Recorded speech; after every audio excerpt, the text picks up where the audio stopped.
Fairfield Ward winning the tournament with its 3 victories. Let's welcome in now their head coach, Jason Shaughnessy. Coach, appreciate the time. Welcome to the desk. My pleasure. Thank you. Coach, let's start off with your record so far. 13-0 on the season, ranked number 5 in the state. What has been the key to your success so far this season? You know, we've stayed relatively healthy, knock on wood, and you know, we just have a lot of guys who've had a lot of experience, who've worked hard, and you know, tried to win the close matches. 3 wrestlers on this team are undefeated. The one that's most notable to come to a lot of people's attention has been freshman Charlie Kane, plus a couple of seniors as well. What has impressed you the most about your roster of talent this season? You know, we have a large roster. We're carrying between 60 and 65 wrestlers. You know, and the guys, even the younger guys, we have a relatively young roster. We have about 62 underclassmen with only like 3 or so seniors. So, but these guys, these younger guys, are coming with youth program experience, and you know, they're coming match ready at a young age. Talk about this senior class for a moment. Some great talent. Have you ever seen a senior class like this perform so well during the season?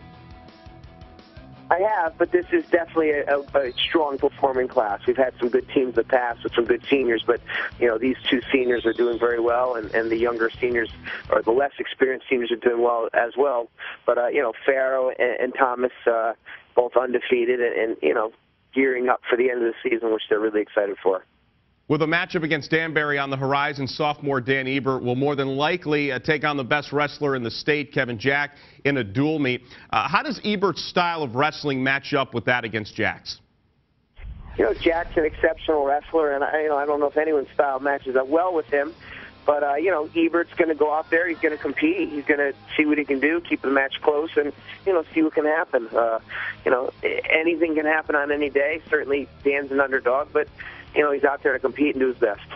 What makes Ebert such a talented wrestler for your team this year? Ebert loves the sport of wrestling. He likes to compete. He likes to get better. He likes to train.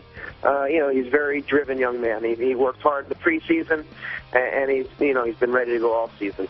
In the 138 weight class, Dylan Bender has been extremely performing at a high level for your team. He's 25-2 on the season. What makes him a challenge for opponents this season? You know, Dylan does a couple things really well. He's a big, strong kid. You know, he moved up a couple weight classes since last year, and it seems to fit him real well. And again, the things that he does, he's done very well this year. 25 wins. Have you seen someone on your team like this perform at such a high level and yet perform each and every match and come out with a victory at the same time? So that's what you aspire to. You aspire to develop consistency. You aspire to finish strong, and you know, Dylan's done that so far this season. I know that Danbury's coming up fast. We mentioned it's going to be next week, in fact. But how have your guys been preparing for that type of matchup, and what kind of problems can a team like Danbury cause? Well, to be honest with you, you know, we take one match at a time, and this weekend we got some tough matches coming up. We're wrestling Ledyard, who's ranked 4th in the state, and wrestling Bristol Eastern, who I think's ranked 9th. So, you know, Danbury's on the horizon. It's a very important match, but you know, we don't look ahead to some very former opponents we have coming up this season, and it's only one match at a time right now. No doubt the excitement is building for a stretch run this season for Fairfield Ward. Head coach Jason Shaughnessy, we appreciate the time here on the desk, and best of luck the rest of the way. Thank you.